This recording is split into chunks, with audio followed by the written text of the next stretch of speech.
Welcome to the Post Credits Podcast, where we talk about movies after the credits roll. My name is Jesse, I'm Max. And I'm Logan.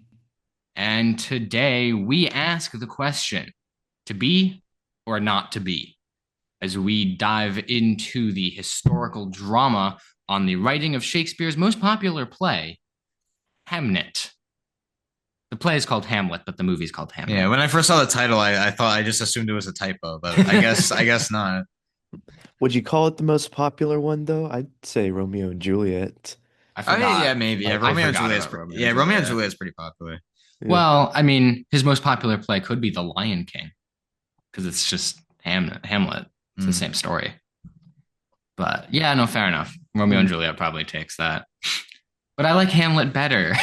I've never read Hamlet. You never read That's the Hamlet? No. only one I've never read. Is Hamlet? No. Oh, it's Romeo and Juliet. No, the one that I didn't read out of like his well-known ones is Hamlet. Oh, you also haven't read Hamlet. No. So no one's Yeah. read Hamlet. Well, I've read that'll come in handy when we talk about our background with the movie. I feel like. Yeah, Or I lack mean thereof. Lack lack thereof. thereof. Let's ask the other question, other than to be or not to be. Let's ask, how'd y'all hear of this movie? Like yesterday. You guys told me that's what we were watching. And then I panicked and bought the ticket to see that afternoon because I had a alumni meetup with my friends Oh, at Logan, 2 and I had to no. see it at 3:45. Wow. But luckily, I mean, I was there like 20 minutes late at the theater, but Missed luckily the they were still trailer. playing trailers then. So, What kind of theater did you go to? it was a Regal theater like 22 minutes away because the Cinemark outside my neighborhood wasn't playing Oh, wasn't playing really? the movie. The AMC in our neighborhood wasn't playing it, so we had to go to a different AMC. Yeah, we had to go to one in Durham, so it was like a little. It Gross. was quite the journey. I had to go to the nice part of town. The nice part of town. So I heard about this movie a little after we did our most anticipated. This did wasn't on my most anticipated in any way.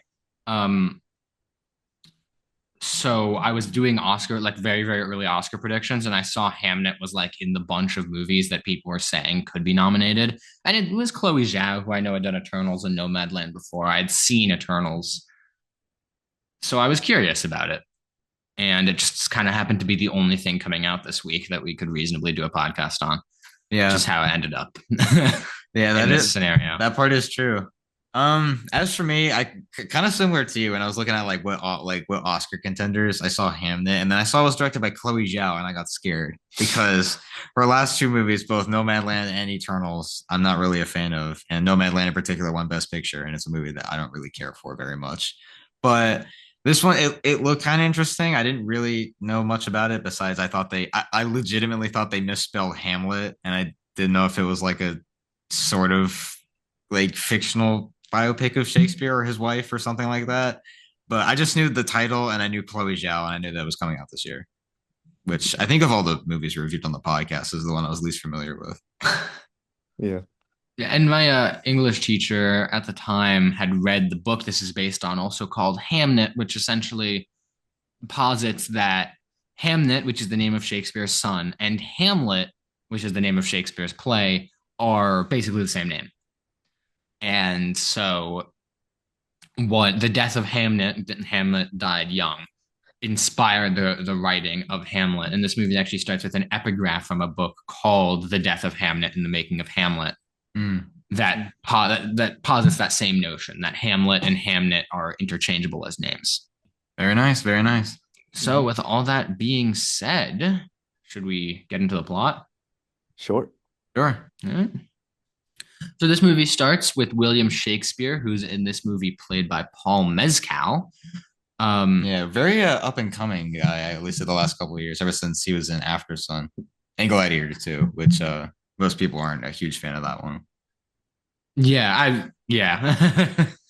I didn't see Gladiator 2. I know he was in it, and then he almost immediately afterwards got cast in The Beatles. Yeah, he's playing. Is he playing Paul McCartney? Is that He's right? playing one of them. Especially speaking of which, so those movies are directed by Sam Mendes, and Sam Mendes also produced Hamnet. I'm wondering if there's a connection there. Or maybe that's just me. Well, it could be where he saw Paul Mescal, and but I don't know. I don't know how Maybe. the casting director worked on that Yeah, I don't either. I just on that movie. saw the But parallels. yeah, Paul Mescal is playing Paul McCartney. So Oh, okay. Paul playing Paul here. Anyway, William Shakespeare is a Latin tutor in England in Stratford upon Avon. Oh, is that what he was doing? Yes, he was tutoring Latin. Oh, I was way off. What did you think he was doing? I didn't know. I was I was gonna ask you. Supervising kids, Yeah. reciting something. I don't, at first I didn't know what they were like saying. All I heard was No, something along the lines of something their aura. And I yeah, was like, I heard that what? too. I literally turned Yeah. to Jess and I was like, what did he say? Like And then I heard tolerate their aura, something, something, something, tolerate their aura. And I'm like, what are they saying? as But I said, yeah, later I the learned it's subtitles Latin. were missed, I will say. This it's Latin. You wouldn't be able to understand it even if there were Yeah, but they were subtitles. speaking Well, English. it's a British movie. Of course we Latin. need I thought they were subtitles. speaking English. I just said they're speaking Oh. Latin. He's tutoring them in Latin, so they're speaking Latin. Oh, in this part. Okay. Yeah. Yeah, okay, Not in the yeah. whole movie. Yeah, that's what I thought, because in the whole movie they spoke English. I was like, oh, what? did. I must have watched a totally different movie if they were speaking Latin for the whole time. Release the Latin Yeah. cut. Okay. The You Latin can just dub. tell how my Shakespeare in English class went after that. So he sees his future wife. In real life, she was named Anne Hathaway, but there, in case you've Patrick Star and you've been living under a rock, there's an actor named Anne Hathaway. So I don't think they could So use that name. So instead, in this, she's called Agnes, and we don't know her last name. But she's summoning a hawk with a falconry glove outside, and he goes outside to find her. And then they kiss and exchange names. and she says she's like a witch or something. Like, can So you Yeah, I explain remember her that part to saying that. me? I didn't understand why would she say that? well, so Like Shakespeare, she said it in a way that's like, oh, everyone thinks I'm a witch. And I right? thought it's gonna be like, oh, people are gonna accuse her of being a witch even though she thinks she's not. But no, she's Kind of genuinely a witch. Kind of it, kind of. by her So own volition. so Kind Shakespeare goes back to his house and tells everyone of the woman that he met, and he like assumes that it was the matriarch of the household, but is actually the eldest daughter. And basically, people say that she's born of a forest witch. And then he goes back to her with the news, and she's like, "No, I'm not of a forest witch. I just have like my family has weird foresty powers," which I think is really just herbal medicine. But they are very in tune with nature, I suppose. Huh. and She's then they also like a can turn fortune teller. like palm reading or something along Yeah. those lines. Yeah, it's like if So you touch the side of the middle finger, then you know everything about a person Whoa. or something. If someone sticks it up and you touch the side of it, I don't think that's gonna reveal too much. Or maybe it'll reveal a lot. I don't know. I don't know how that stuff works. So Agnes uses her herbal medicine, and it's like a very specific herb that's like the oldest of the forest, and there's a specific chant that goes ancient along with. plant that cures all diseases, ailments, something like that. Not the most important ailment, as we'll see later. um, yeah, so she uses it to like heal a cut on William Shakespeare's head, which he has for like the rest of the movie. Um, and yeah, there's like a special chant that goes along with it that's like, "You're the oldest herb of the forest. You defy three, you defy 30, you defy death, you defy disease," or something. It comes back later as a fairly common motif. Mhm. Agnes is out in the forest as she typically is. William Shakespeare comes to her, and instead of talking, like William Shakespeare doesn't really know how to talk to people. So And keep Agnes in just mind, said, William Shakespeare, who is not yet to be named, like outright as so far. I don't really think he's ever named. He's only like a They lot addressed him later as they do it Shakespeare like towards twice the near end. the end of the movie, but they never like say his name Yeah, like for it's like most somebody of it. else says like Shakespeare at one point, but they never really say his name. Like especially in this like most of Agnes the at movie the they don't say very it. end calls him Will. Yeah. Yeah. But like I think we're supposed to know that's William Shakespeare. I mean, yeah. He literally That'd recites be from really fun. That'd be really fun. It's just like, the oh, plot twist. That's who that is. Oh, it's my boy Willie over there. especially given the epigraph at the beginning making direct reference to Hamlet. I mean, you're Yeah. not expecting that to be Hamlet. Agnes asks for a story from William Shakespeare, which honestly, if I met William Shakespeare, that's what I would ask him too. And he retells the story of Orpheus and Eurydice, which I presume, you don't tell a story and then it has no significance in the movie. And it does connect to the tragedy that happens later, but a lot of this early part is building up the thematic elements and the things that we're going to come back to, and essentially what this movie is about. Orpheus and Eurydice, one of them dies and the other goes to hell to bring them back, but then when they're going escaping hell, the thing is that he can't look back or else she'll be trapped in hell forever, and he does, and so she is. So thank God you're recapping this. If I was recapping, it would be God knows what would be coming out of my mouth because I did not. I did not get any of that, at least from watching that part. You missed the entirety of Orpheus and Eurydice. Were you sleeping? Well, I mean, I was watching it for sure, but like I heard names, but like if I was recapping it, I don't think I would have like recalled that. Because I just also happen to know the story of Orpheus and Eurydice. Yeah, I guess I don't. I only know Orpheus from the Matrix. That's Morpheus. Oh shit! I thought you said Morpheus. Morbius. Morpheus. My bad. I meant Morpheus, not Orpheus. Anyway, My bad. so Whoever they are. so Willie and Agnes have sex, and then Agnes becomes pregnant, Yes. and As does happens. the Yeah, not the dude next to me slouched in his chair when that happened. I thought it was so funny. He's like next to me. He just went. Slouch. he's slapped. He just went Isn't like that this. isn't that leaned back? Max is currently leaning back in his Yeah, chair. I'm currently not- leaning not back. I just slouching. realized this is an audio Sliding podcast. down his chair. Yeah. He just went. He just like slowly slid down. I was just trying. I was like, Yeah, neither family appreciates this consummation. Although Agnes's family eventually comes around, Shakespeare's family doesn't really. And um, Agnes gives birth to her first child, Susanna, who is played In one of many birthing scenes in this Yeah, movie. yeah, which- one of yeah. It's like Well- what 3 or 4 or something like well, that. there's three Look, kids. So there's a birthing scene for each. Oh, 3. Okay, okay. It's a very British movie when there are multiple birthing scenes in it. Like that's a very typical thing in that area. Yeah. And Susanna is played by Bodhi Ray Brethnock, which I'm assuming I'm pronouncing that right or wrong. Probably wrong, but you know. It sounded right to me. But that birthing scene takes place in the woods. That's what's important about that birthing scene. Yeah, So yeah, right. Because she's like laying by the tree, and then she looks at the hole in the Mhm. tree, and then she gives birth like right there. Yeah. So William is now working at his dad's like glove factory, but he doesn't like manual labor, so he tries to leave. His father hits him, and then William hits back, and then leaves anyway. Yeah, he muttered a line of dialogue that I had to turn to Jesse and be like, "What did he say?" He said, "That's the last time you hit me." You understand?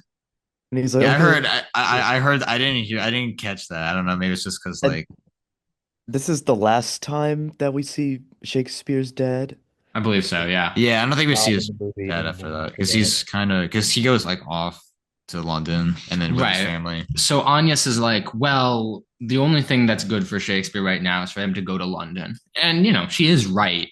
He does end up becoming very prosperous in there. If you know anything about Shakespeare, you know that he's nothing if not prolific. But yeah, that's where his theater company gets started. That's where he writes all of his plays. But the thing is, he's constantly away from his family, and Agnes does not want to move the family to London. And isn't it something because the children might like get sick if they go to London and she's afraid of So there's a thing of putting him in that situation. so there, but that's a little bit later. Because what happens afterwards is Agnes is pregnant again and she's going into labor, but Shakespeare's mother, Mary, played by Emily Watson, um, refuses to let her go into the forest, and so she births the kids inside her house, right? The second of And the multiple birthing scenes. right, and this is Yeah. another And birthing like scene. the thing was that like it was quick. Yeah, it Yeah, was really quick. She like Like going shrieks and into then like labor and then just popping that kid out. yeah. right. So she gives birth to Hamnet. It's a boy. It's a boy played by Jacoby Joop. Not as a baby, as a kid. Yeah. I should mention, I don't know the names of the baby actors in Yeah, this. I don't either. Um, and then there's a brief recess before she gives birth to another child named Very Judith. brief. Yeah. Yeah, played by Olivia Lyons. The thing is that Judith was born afterwards, and she was born stillborn. But then Agnes appears to revive her by holding her, and I guess doing her forest witch magic. Mm. And yeah, so Judith, because I guess she was born second and she was born stillborn, is like weaker. And so she's more susceptible to disease. And so, because the air quality in London isn't great because it's a city, Agnes doesn't want to move Judith to the city. Oh yeah, that's right. I do remember Right. that. I do That's remember what that. that is. Yes. So we time skip a couple of years. The kids are now of reasonable age. Judith appears, not Judith, Susanna appears much older than the other kids, despite her being really only 1 year older, it seems. But Judith and Hamnet become close because they're twins. They want to be actors for Shakespeare's plays. Their time skip has gotten enough such that Shakespeare is now relatively popular. Yes. So William wants to take the family closer to London, right? Not to London because Agnes doesn't want that, but closer to London. So he buys the largest house in Stratford, with the intention to bring his family there. But his family still wants to stay put. And then there's a scene in which they're putting their wing, like a hawk dies, and so they wish upon the dead hawk, and then a living hawk will carry their wishes. And yeah, with the bird flies around. It's dead, but it's still there. I guess it's there in spirit, right? And And it's a very like wholesome sequence. I'll say yeah, like Shakespeare hanging out with his kids and Agnes there too, and them running around and doing their thing.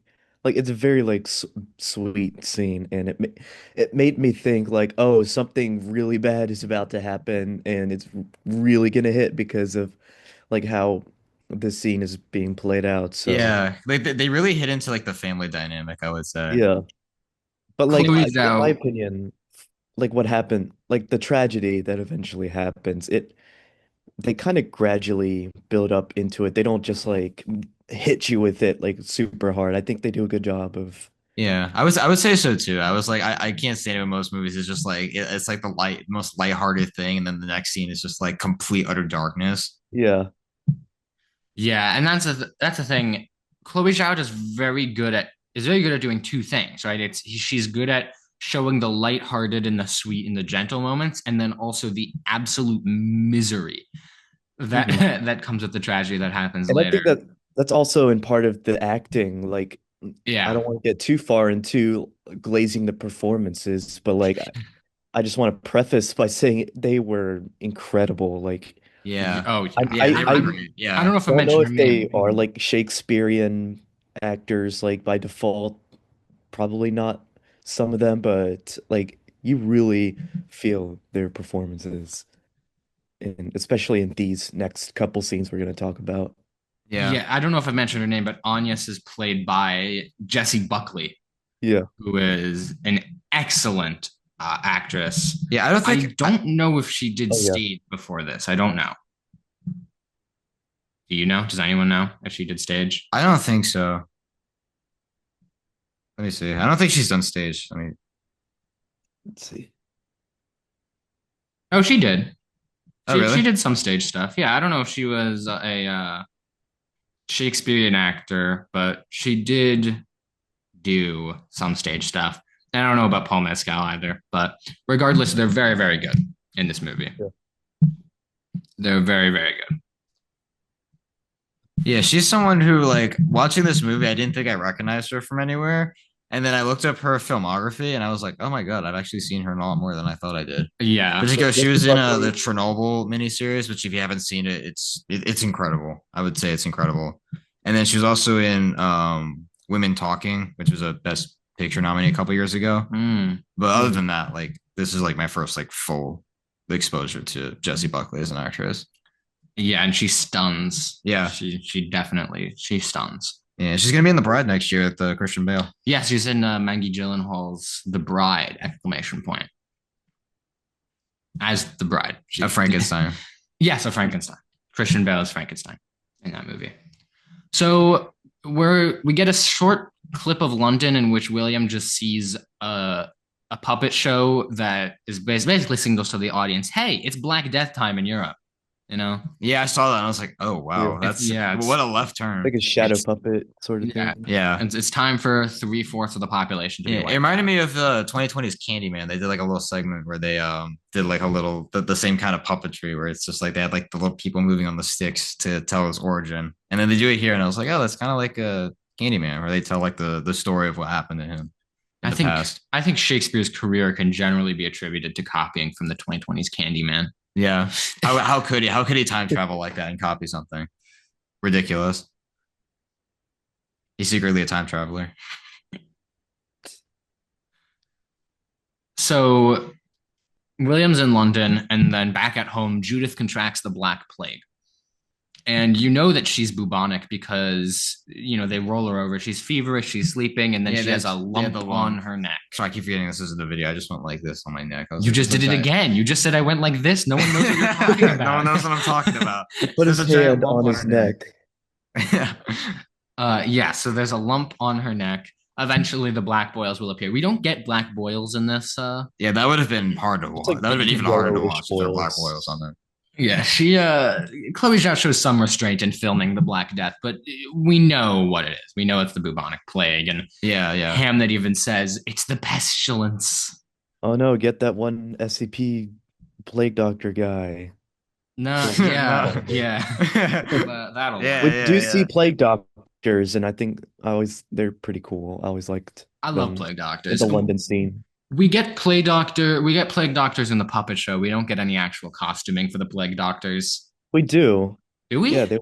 Yeah, there were literal plague doctors walking around. Oh, I one missed point. that. Yeah, that's why I saw it. I was like, why are they walking around like the Black Death? I turned you in the theater and said that. Now I'm annoyed. I wanted to. I guess I have to rewatch the movie. I want to see the plague doctors. I missed Yeah, it was the before. plague- It was before the puppet thing. It was before the puppet show. Yeah, Oh, there it is in must have London, been and then background. they walked out. They walked down an alley. It was in somewhere London, yeah. past. Oh, I guess I remember that. Yeah, and then okay. they showed that like the death was coming.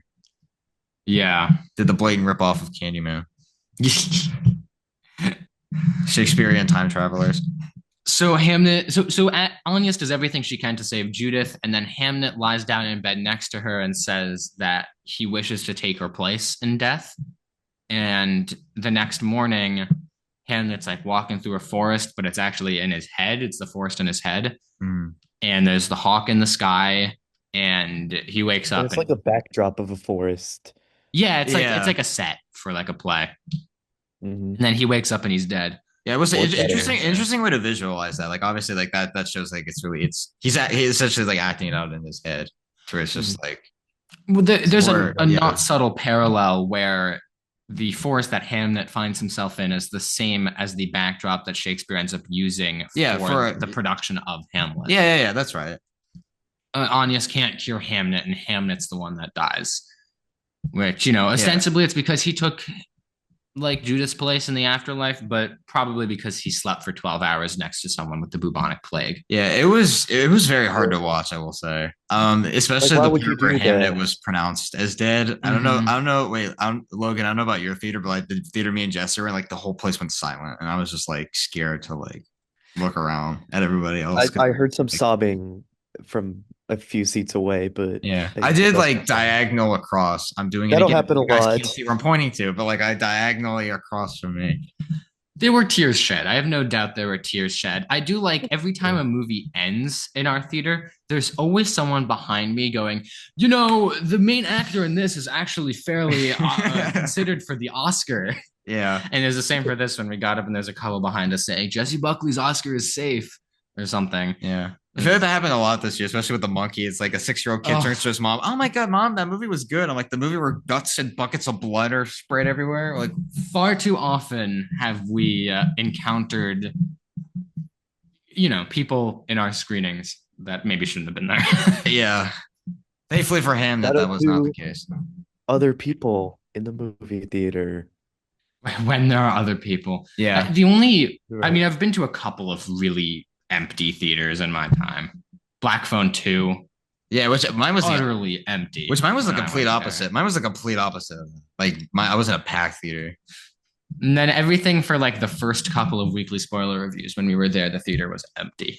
Yeah. Oh, Especially yeah. because we were seeing like smaller, I would say. And also September of October was a October. terrible month. Yeah, it was bad. for box office. So like no one was If you going. want to hear more, then drop by to our reviews of The Smashing Machine and Tron Ares and all Black that Phone stuff. 2 and Begonia, Black right? Phone Yeah, 2. Begonia. Yeah, that's right. Begonia ended that one off. Yeah.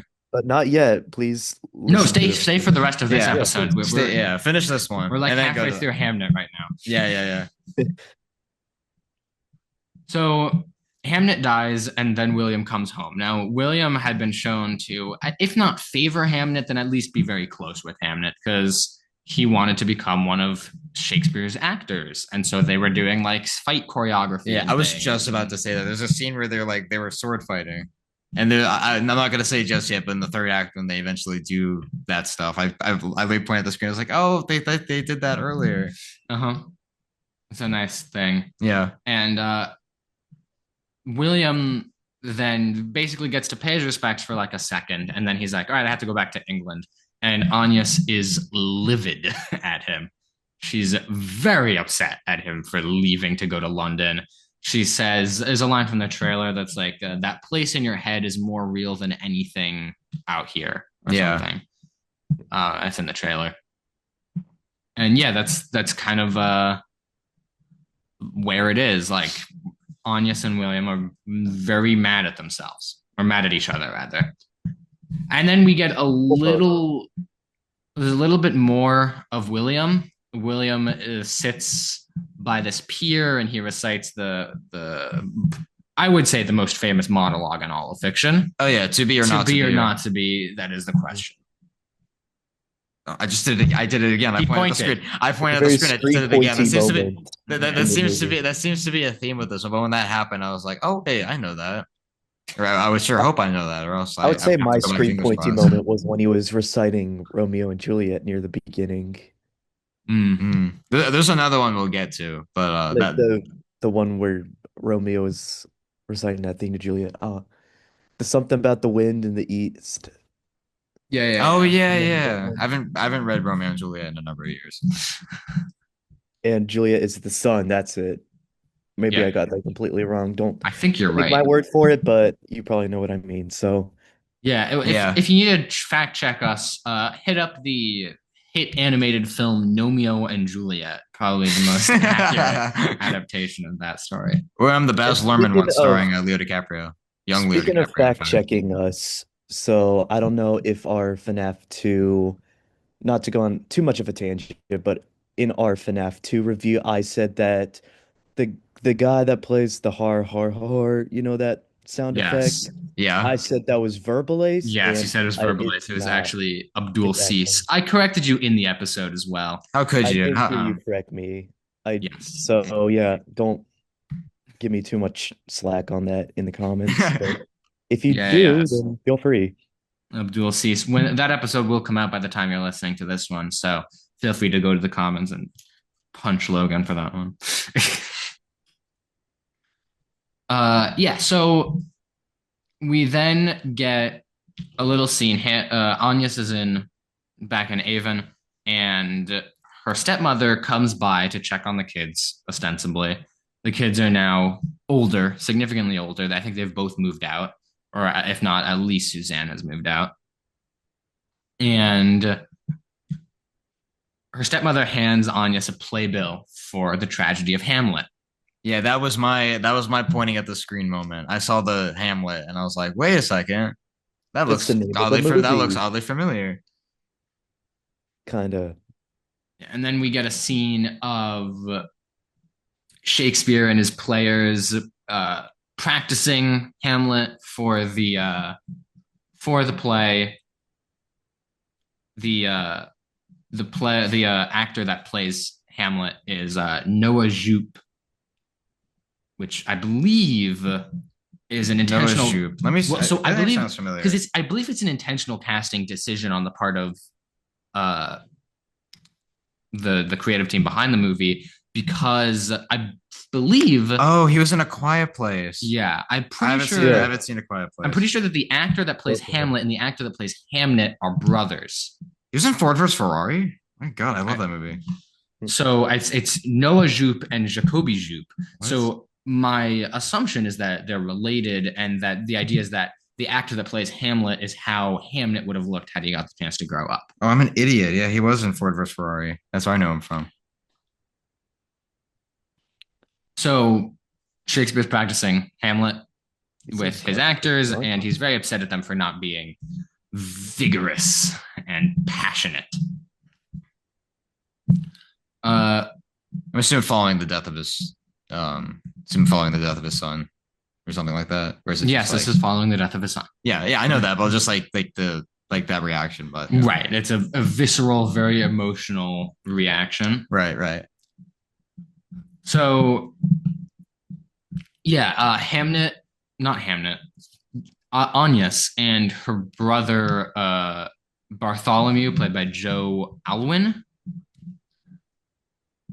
go and see the staging of the tragedy of Hamlet. And I would say this is the one part where her brother actually calls him Shakespeare, or someone calls him Shakespeare in that part. Yeah, Right, they when they literally get say there. William Shakespeare full name to some kid in the window. Like, where is Yeah, they William busted out the full government. yes, they they busted do. out the full government name at that part. Right. And as it turns out, that William, who still owns the largest house in all of Stratford, lives in the attic Yeah. of that house. Mhm. And then we see my favorite screen pointing moment, the Globe Theater, Oh yeah, that's the yeah. which we learned all about in 11th grade English, but yeah. Yeah. So they go to the play, and as soon as the name Hamlet is mentioned, Agnes is furious because she thinks that her son's name is being You profaned. keep your son's name out your Out- mouth. Keep my son's name out your. Yeah. Yeah. Will Smith makes a cameo. He does. So initially she's very upset, although she eventually realized that, the name being Hamlet is actually in tribute to Hamnet. And she realizes that when William Shakespeare comes out playing the ghost of Hamlet's father, and we get that scene where Hamlet and Hamlet's father converse. Agnes is particularly moved by that scene. It begs the question of like, which one, which character in Hamnet actually represents the character in Hamlet, right? Like, because it's an ironic inversion. It's a piece of dramatic irony that we know that Hamnet's the one that is dead, and yet his father is playing the ghost. Yeah. So it begs the question: who?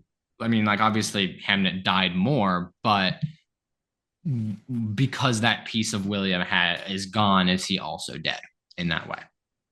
We get the Spark Notes Hamlet. All the hits are there. We get To Be or Not to Be. We get the cool fighting scenes, and then we get the ending in which Hamlet is dying, and It's very emotional, and this is Yeah, where and then was it this Jesse is where Bucks everyone in our started theater out was to him? kind of And like, sobbing. yeah. Yeah. So Hamlet goes up to the edge of the stage near the pit, and he reaches his hands out in despair, and Agnes reaches out to grab his hand, right? And she sees Hamnet in his dying vision, like in his death place, what we saw of him. She sees that as well. He smiles. Hamnet walks backstage, to signify the death, but also the getting over the end of the grief process. We've reached the fifth stage. The actor that plays Hamlet is crying at this point, and then Anya smiles and laughs, and then the credits roll, and that's the movie. Very emotional scene pulled out Yeah, from very the emotional. There's a yeah. lot of moments like that in the movie. It is a very, very emotional movie. Yeah. Yeah. Like, and when I say sobbing, like someone like four seats to the left of me going, it's Oh, some, oh I think it's some no. like boyfriend girlfriend duo there, and That's worst you know, worst date it movie. was Worst date movie of all time. maybe the Terrifier 3 is best. I don't probably one. know. Oh yeah, probably. Yeah, I mean, Hamnet is a good movie. Yeah. Yeah. If you're here to, I guess if you're here to enjoy and to laugh, maybe pick a different one. But it has some very, very interesting things to say. Mhm. That being said, walking out of the theater, what was y'all's reactions? Mm. Yeah, I, since I you commented I on your wouldn't be lying if I said that I didn't feel the same way as aforementioned person four seats to the left of me. I it it did strike me as a movie that I loved, Mm-hmm. but more of a movie that my mom that, that's like the first thing that I Yeah. yeah. thought in my Yeah, head. My yeah. mom would love this My movie. Like mom would love this movie. That's a that's the great. first thing that came in my Yeah. head.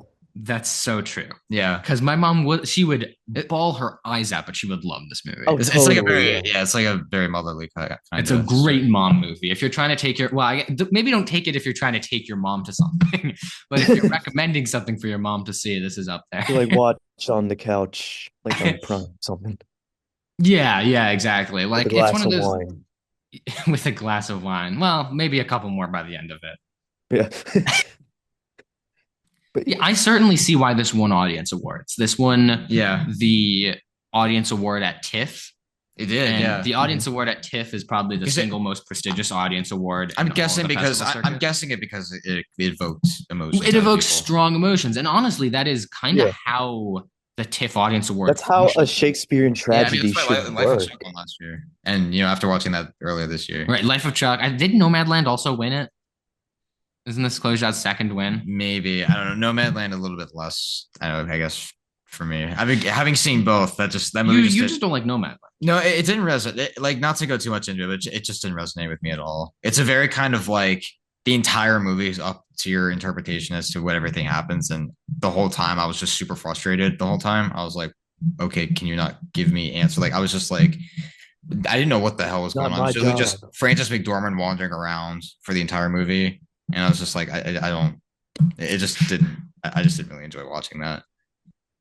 And But yeah, I will say, like for Hamnet itself, I think how they portray a Shakespearean tragedy is, I think, how the play is supposed to make people feel. Because like usually when I see like an adaptation of a Shakespeare play, it and like if it's a tragedy, then oh yeah, it I guess it plays by every beat of the story, but I've never really felt such the raw emotion that I think it's supposed to invoke as it did here.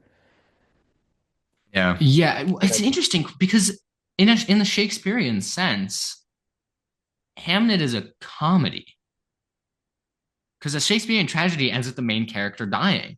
yeah, But the main character, what actually happens is the main character changes in a positive way. I mean, she completes the grieving process essentially at the end of this movie. But it is a tragic movie. But again, I feel like the movie is trying to play with what our notions are of how characters work in this. Like the idea that the plot hinges upon a character that's relatively minor in the grand scheme of things. Most of the movie is done without that character. And yet within that 20 to 30-minute stretch, Hamnet becomes the center of the entire movie, and the movie continues to revolve around him. Mhm. Yeah.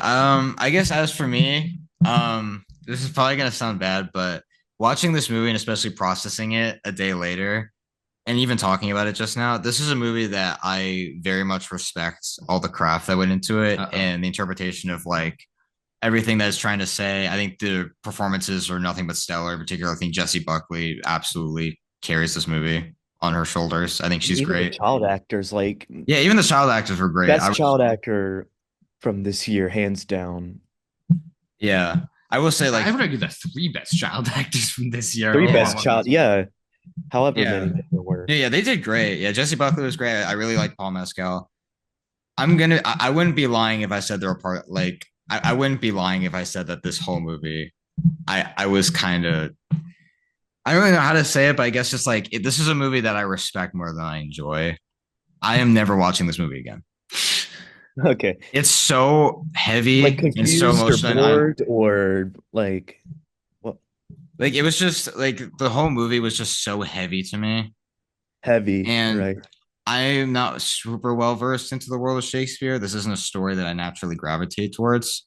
So Yeah. for that reason, I can respect the fact that yes, inherently this is a very good movie.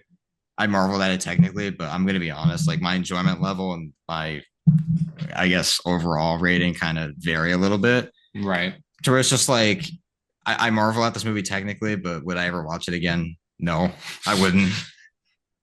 Yeah, and two things for me. The first is I wonder what you guys think about this. Like, if I were to have known the story of Hamlet beforehand, would I have noticed something more Yeah, because with the I story? had no idea what Hamlet was about walking into this. I've Yeah. read I can count on one hand how many Shakespeare's I've read. All of them were in English class. The Yeah. answer is yes and no. Like there are beats that are kind of meant to follow the structure of Hamlet or to hint to something in Hamlet, and especially at the end where they're actually staging Hamlet, the bits and pieces that they choose to show are significant.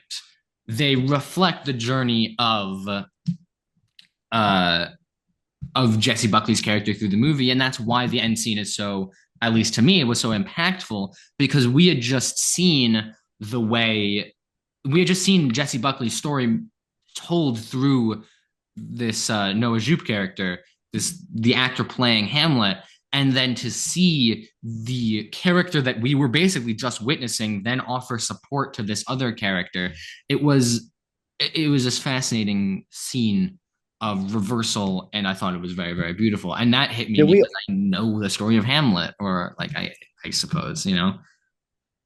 yeah, did we also mention like how Shakespeare played Hamlet's ghost father, Yeah, whoever I that mentioned ghost it. Yeah, character was? yeah. Yeah. Because they show a part where he's putting like makeup and stuff on his face. It's Yeah, I taking the off especially the liked actors. the Yeah. performance in that and how that symbolized, I guess, Shakespeare moving on rather than or whatever her name is. Anya's. Agnes, I keep forgetting. But yeah, I think the choice to show Shakespeare's side of it and then Agnes was it wrapped things up nicely for me. Yeah. Yeah, yeah, I agree. And And on yeah, sorry, go ahead.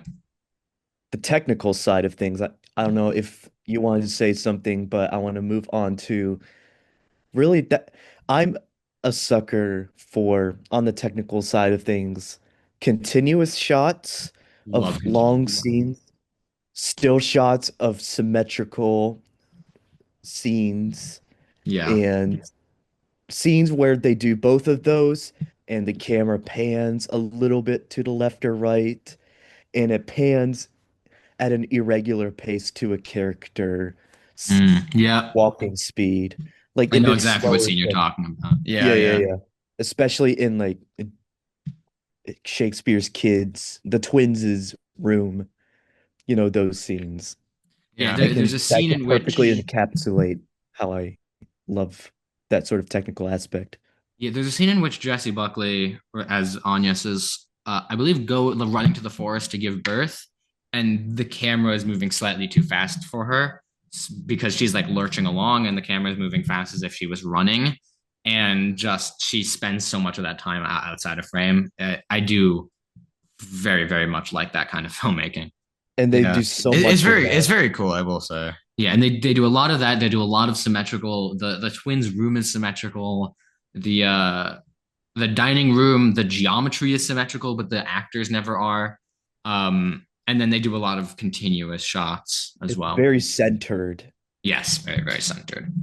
And going off of the continuous thing, I think especially the scene with Shakespeare and Agnes in their bedroom when Shakespeare's a little drunk and he's trying to write and he's like, Mm. no, no, I have to work. And it plays out for so long and Because every it's just second sat. It's just like the camera's is just sat there while wow. he's doing that. Yeah, You can great imagine how lighting. many takes they did of that one thing. I will say great lighting in that I scene too, hope, because it's just the candles and stuff. You can't Hmm. see anything yeah. that's going on in the background. And it just lets you be in awe of the performances of these actors. It's like a play because like a Hmm. play is shot tech not shot, but like it's played out in one continuous line. S- Right, and we also only get one angle of a play, our Yeah, angle. that's exactly how the movie is played out too. You usually only get like one or two angles of each room. Like it never goes around past a certain threshold in most cases. Other things are like the only time we really get to see the back of people's heads are when we're actually focused on someone else's face, Yeah, which is another very theatrical thing Yeah. because you always want to see the And I face think of the actor. and I think the only part where they kind of break that rule that I mentioned just now was before, like was at the end during the Globe Theater. I think they kind of do a little 360 Yeah, thing, like just to show both the stage and and the the audience. audience in the penny. Sometimes we're getting a shot from the stage looking onto the audience, and usually looking onto Agnes or Agnes because she always wears like red, and it stands out. Oh Um, yeah, yeah. but then we also get from the audience's perspective the play, what's actually happening on stage. Hmm. It just strikes me as very, very intentional that there are these Exactly. threads, both contextually and metacontextually, across the whole movie that help to solidify its message. Hmm. I think it's very, very well done. And I also think it's fun that Chloe Zhao, right after working with Marvel, decided to make a movie about how important it is to make art that matters to you. yeah. Yeah. So on the side of not context, intentionality, I'm still kind of confused. I hope you guys can explain for me the significance of the hole in the forest, like when Shakespeare's staring at the big gaping hole under the tree, what Mm, that yeah. signified. Because they did that a couple times in the forest scenes. So we didn't discuss the hole, but there when Shakespeare meets Agnes, there's a large hole in the forest. And I actually think it's intended to mirror the backstage doorway that Hamnet walks through at the end of the movie. It kind of signifies I the, mean, that's what I assume. I assume so. well, yeah, sure, but I think it kind of signifies the unknown and yet the comfortable, right? Because Agnes's family is consistently shown to Be forest witches. well Yeah, forest to witches. exit from the forest into the land of the living, essentially, right? Yeah. No matter, they keep going back to the forest. It seems to suggest that they spawn in from that cave, and then we see that cave again when Agnes gives birth to her child, and then we see that cave again when that child dies. It kind of it seems to me to be A a little spawn bit, point. well, it's like it's where we come from and it's also where we go, and we always see it in almost to reassure us that it's going to be okay, even if we don't know what it's going to be, Mhm. right? Agnes, from the death of Hamnet, I don't think Agnes ever goes back into the forest, right? Like Yeah. that forest signifies and that cave signifies something to her that um when she's in this period of unknowing there and this period of uncertainty, she can't connect to that anymore. And she can only connect to that when she ends up overcoming her grief in a way. That was my read on it. Yeah. I think that makes Max, sense. do you have a different read? Nope. No? All Nope. right, sweet. Yeah, no, there's a lot of symbolism packed into this thing. Yeah. And I love symbolism. Yeah. I very, very much enjoy symbolism. And I think it's no surprise that this movie is up for contention in quite a few Oscars. Yeah. Quite a Mhm. few contenders. The Oscar shortlists just came out today for some categories, and it was in like most of them. Yeah. It wasn't a lot. Uh, How yeah. many of them is it gonna get? I don't know, but it's hard to say. But I feel like if Paul Tazwell doesn't win costuming, then Hamnet will. It's like if Wicked doesn't win, then Hamnet's the second. You know, yeah, I would agree with that. And also, Jessie Buckley absolutely should have been Best Actress. Jessie Buckley for Best Actress, and then I have no doubt that this is going to be a nomination for Best Picture Yeah, I think so as well. and for Best Director. Yeah. And probably so Paul Mescal's in supporting as well. I wouldn't be surprised to see him get a nomination. I have him in my five right now. And then a screenplay, maybe a casting. You know, it could get a lot. It could get a lot of places in this. Yeah, but I In guess this yeah, cycle. but we'll see when we do our Oscar podcast at some point. Yeah, yeah. So, Final ratings? do we have any more to say about Hamnet? I'm sure there is, but by the time I remember, Yeah, by the time I remember, it's it'll already be gonna be like over. 6 o'clock or something. Well, When the time we do this. audience, if you have anything about Hamnet, because Hamnet's very densely packed, if there's anything in the movie that you think that we didn't cover justly or that we said that you need more clarification on, leave it in the comments and we'll get to it on the next episode of the, well, maybe not the next, but a future episode of the weekly spoiler review. And yeah, well, we can discuss Hamnet more. Absolutely. I'd love to discuss. Shall we jump Okay. into ratings then? Sure. Yeah. Okie dokie. I give this either a low 4.5 or a high 4. This is significantly better than most movies I've seen this year. It, I, I don't know if it'll end up on my best for the year. We shall see. It depends how I end up reacting to it in a month's time. Yeah. But yes, it's certainly in that class for me. Mhm. I'd say this definitely competes with some of the best movies that I've seen from this year. I'm giving this a high 4. I'm saying 4.8. Ooh, Wow. ooh. That's a Yeah, high this one. is a high one for me, definitely. And I guess looking back on the stuff I've seen, I would give certain stuff a higher rating if I could go back and re-rate some of the movies I watched, but this I'm definitely gonna confidently say is high up there, and I think it's gonna stay that way if we do like an end of the year review sort of thing. But Yeah. yeah, Um, just for the technical side and the acting and the whole story, the emotion that it brought out, I think it really deserves that score in my opinion. yeah. As for me, I've been processing my thoughts for almost 24 hours now. I have very conflicting thoughts on this movie because on the one hand, I think on a filmmaking standpoint, an acting technical standpoint, it's absolutely an achievement. On a story level, and more specifically for me, what holds it back on a messaging level, it just did not impact me as well.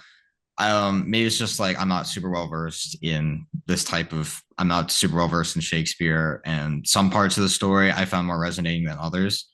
And even some of the symbolism just went way over my head. And I won't be the first to admit that. However, I did think this movie, but while saying all of that, I do think this movie is quite good. I just think on a messaging standpoint, it didn't hit me as well as it maybe have hit others. This is a 4. This is like a solid 4 stars for me. Will end up in my top 10 for me. Honestly, I don't think so, given some of the movies I have up there. But it is very good. This is a very good movie. I think it deserves any Oscar nominations that it gets. I think that the praise for this movie is very well said, and the fact that Steven Spielberg and Sam Mendes, two well-respected directors, produced this one, you can certainly tell. And Chloe Zhao is somebody who missed for me twice with Nomadland and especially with Eternals. This is her first hit for me. Like she made a great film. I really appreciated a lot about it. Not everything, but I really did like this movie. Before we jump into letterboxed plugs, we have a comment We do. It was left on. Oh, Oh boy. This one was left on our weekly spoiler review bonus episode on Guillermo del Toro's Frankenstein. Oh wow, the first one that I edited. That Hey, took me a week, 2 weeks. Legend has it, I'm still editing it to this day.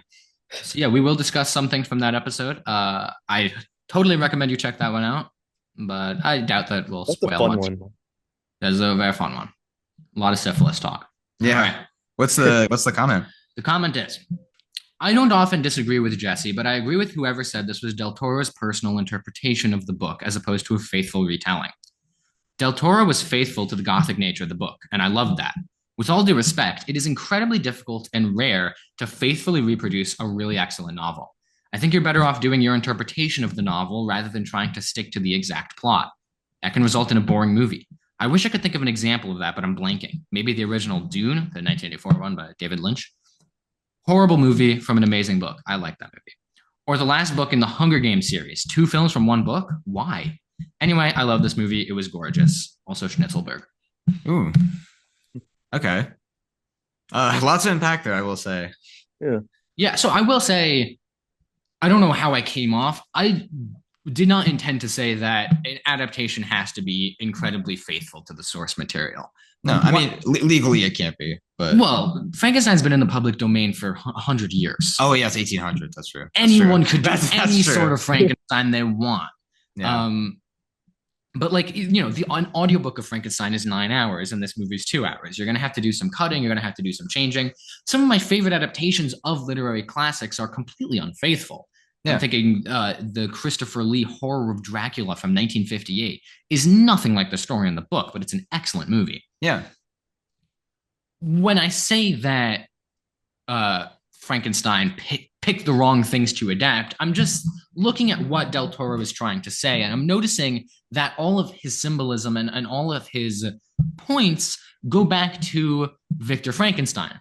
And yet the idea that what he's adapting from the book all has to do with the monster. And I'm so glad that the monsters segment has an adaptation because it never gets adapted. But I find myself completely bored because it didn't feel like he was trying to say anything about that. And all I was saying was the book being there and having parts that Del Toro didn't adapt that helped go for the same symbolism and the same messaging that Del Toro was going for makes the movie feel a lot more like a missed opportunity than I feel like it should have for adapting something that unadapted. Yeah. And I guess I'll kind of say we go into this more in depth in the podcast, the Frankenstein one, not to go too much into it, but I guess for me as somebody who is a casual, I don't know if that was me or not who said that, but it was one of you two, I'm sure. Maybe. So not to get my quick, I did enjoy the movie. It has been a little bit since we have recorded that. I still stand by everything that I said because I listened. I did edit that one and put it up. So I re-listening. I still stand by most of the things that I said. I could certainly like Jesse's point. Certainly reasonable. I think there's a lot of. I think he had a lot of really good points there. I guess with his interpretation of the movie. I guess for me, I was never too into the book. So the stuff that they adapted, I thought worked well enough for me.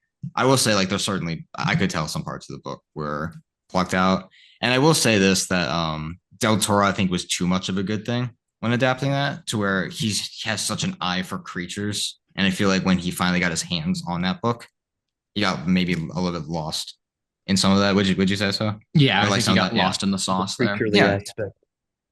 Yeah.